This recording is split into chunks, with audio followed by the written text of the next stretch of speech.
guys, my name is Ashley. Welcome back to my channel.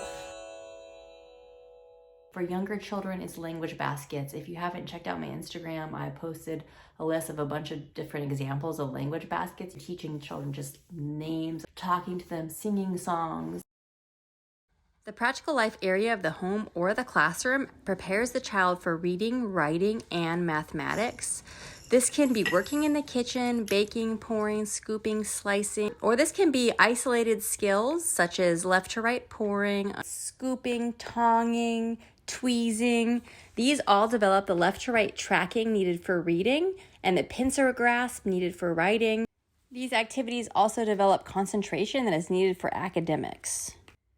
So not only does the practical life area build confidence, teach independence, and teach practical skills, it's also building up these important skills needed for academics.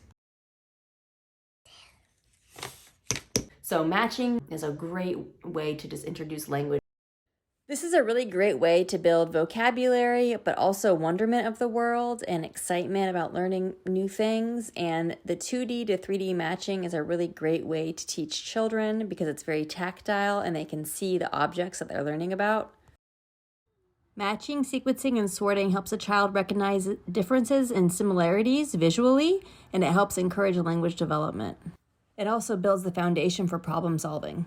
Children are naturally drawn to matching and sorting objects because it creates a sense of order and helps them make sense of their world. Also, you can use memory cards for matching. With matching cards, you can build up your child's vocabulary by teaching them the names of different objects, animals, bugs, whatever they're interested in, you can teach them about. You don't have to buy a fancy matching set to do matching. You can just take pictures of toys your child has around the house and your child can match the toys to the cards. I love the Safari LTD tubes. I bought one for backyard birds and I'm going to take pictures of these birds and then print them out for matching and also teaching my daughter the names of the backyard birds. Sequencing cards. I printed out some sequencing cards for my daughter online. The ones I got are not necessarily my favorite. I would really like to find ones that were real kids. You can even make your own sequencing cards of them doing things that they do every day. Steps to brushing your teeth, and you can take pictures of them doing the steps to brushing their teeth. That might be even more meaningful for them. And so they just put the cards in order. Other thing that I have right here actually that we really like that we start out for pre-reading is a story box. So this is great. This is a puzzle. You put this in order, any order that you want, like a little puzzle, linear order, and then you make up a story based off the pictures. I'll tell her a story, make one up, and then she'll make her puzzle and she'll tell me a story, and like I give her little prompts. I'm like, what happens next? Elaborate on her language and really building up her language. So this is a really great thing for language development. And then what? The turtle is falling. Rhyming is a great pre-reading activity that works on phonemic awareness. Chip bug. Chip bug. Nope. You're right. Nope. Okay, let's find the next one. It's a drip. So chip, drip. Does that rhyme? No. Let's see. We're listening for the ending sound. Chip, drip. Yes. Yes. 3-part cards are a great pre-reading activity. For a younger child who's not ready to match the words, you can just do the picture and word to picture match to begin with, and then once they've mastered that, then they can match the word. And so here it's a pre-reading activity because they're working on matching the word and just recognizing that the letters are the same before they can actually read what. So today I'm going to go over how I teach my daughter beginning reading, writing. So I have the Sandpaper Letters for her, and this is how I teach her phonetics. And before you even start doing letters at all, your child has to have an understanding and be able to hear the initial sounds. So in Montessori, we call this the I Spy game. This is the game that we test to see if a child is even ready to begin letters. And most children will not start letters until 2.5, 3 years old, closer to 3 usually for most kids. You don't want to start this too soon. Okay, so I have something that begins with A, M, R, C, and T. I don't have S, but my daughter has mastered this game. So you can use objects as well, but I just have pictures. So I'm just gonna show you real quick how to do I Spy. So you're not gonna do all of these at once. You'll do 3 at a time.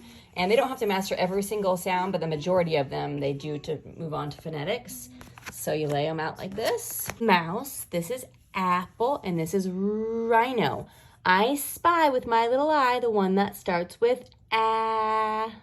That's right, let's mix them up now.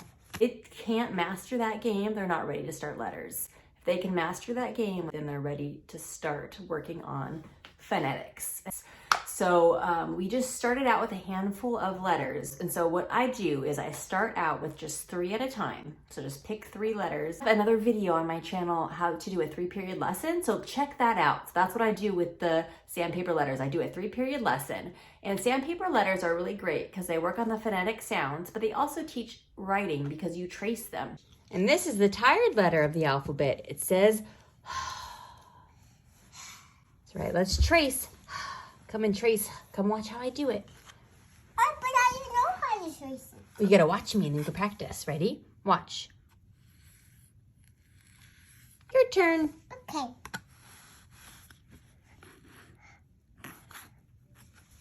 Cool. Now trace. They're learning to read and to write by tracing the letters. So this is gaining their motoric memory of the letters by tracing them. And sometimes children, when you're teaching them to trace and teaching them the letter sound, sometimes if you hold it up and say like, what's this? They might not necessarily know it until they trace it. This really shows you the mind-body connection, how important it is for children. They learn through their bodies, through doing things. That is what's so great about these Montessori materials, is gaining a motoric memory of these letters. The reason we teach phonetics first is because it helps with reading. My daughter has mastered that first set of letters. I didn't just move on right away. I made sure to provide her with activities that really reinforce what she was learning. So I printed out some initial sound cards. Right, and had her lay out the initial sounds, beginning sounds, and we will work on those initial sounds with initial sound sorting cards until she's really gained an understanding. You can move really slow with this. You want to make sure that they have a really good understanding before moving on. My daughter loves working on this alphabet puzzle by Melissa and Doug. It's big, so it's easy enough for her to do, and this is a great way to work on beginning letter sounds. And she doesn't always want to do the sandpaper letters, so I like to have a variety of different games and activities that work on a similar skill. P. Letter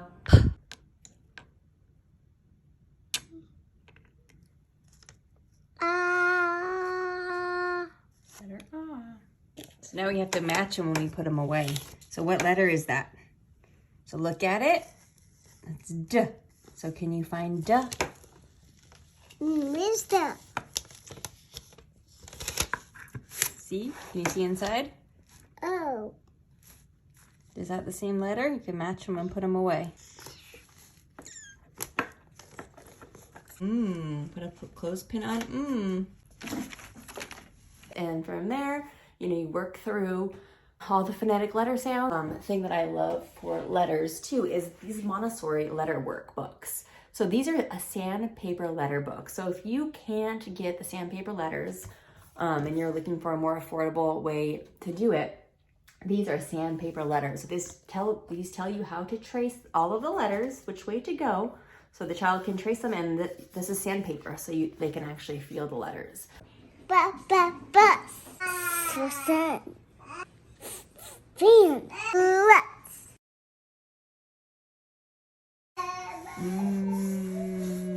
Mouse.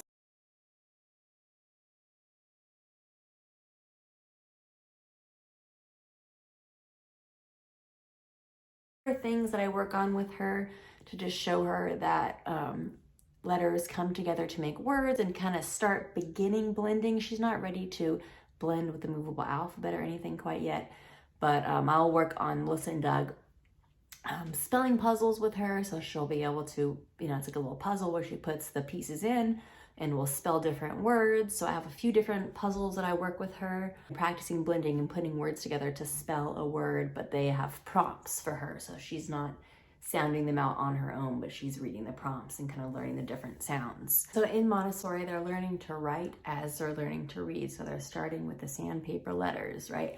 They're learning to write as they're learning the letter sounds.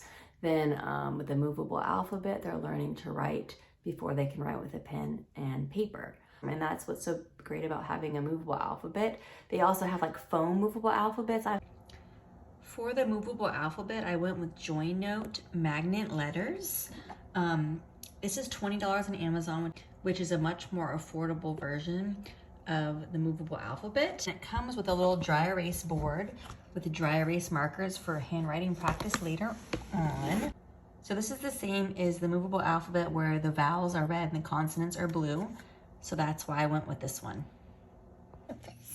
My daughter hasn't started blending with the movable alphabet. This is the only lesson she has had with the movable alphabet. This basically is just showing her where the letters are.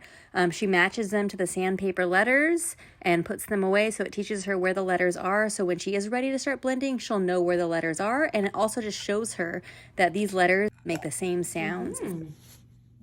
Apple. And this is...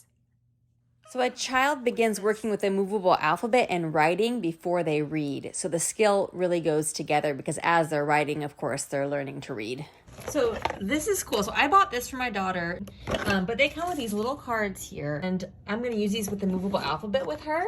So I'm just going to give her 3 letters, for example, here, and have her put them in order to spell hat. And the great thing about these little cards is after she has mastered needing this prompt here, you can just pull these off right here and then just give her the picture of the hat, and then she writes the word hat. This is what you'll find in the Montessori classroom with these cards and the movable alphabet. So this is a great way to do it.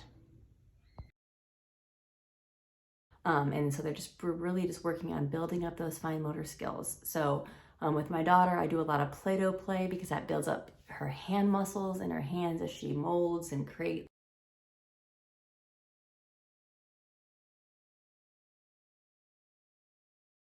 And then I am working on tracing with her with a sand tray, or like I use rice, you could use sand.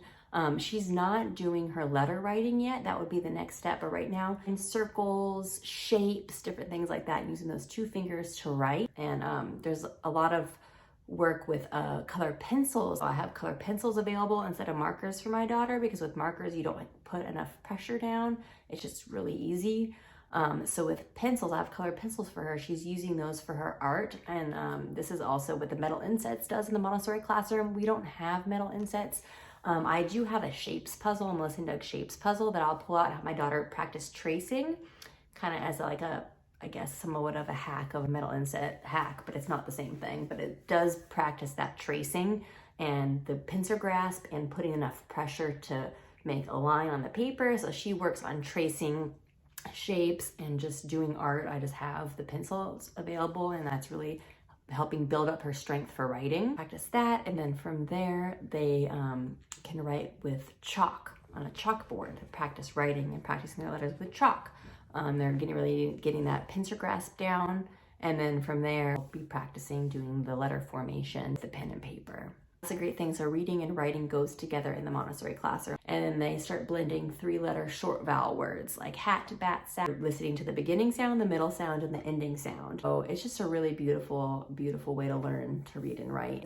Those are kind of the things that I do with my daughter right now. I hope this video was helpful to you all. Have a great day. Please subscribe, and I'll see you guys later. Bye.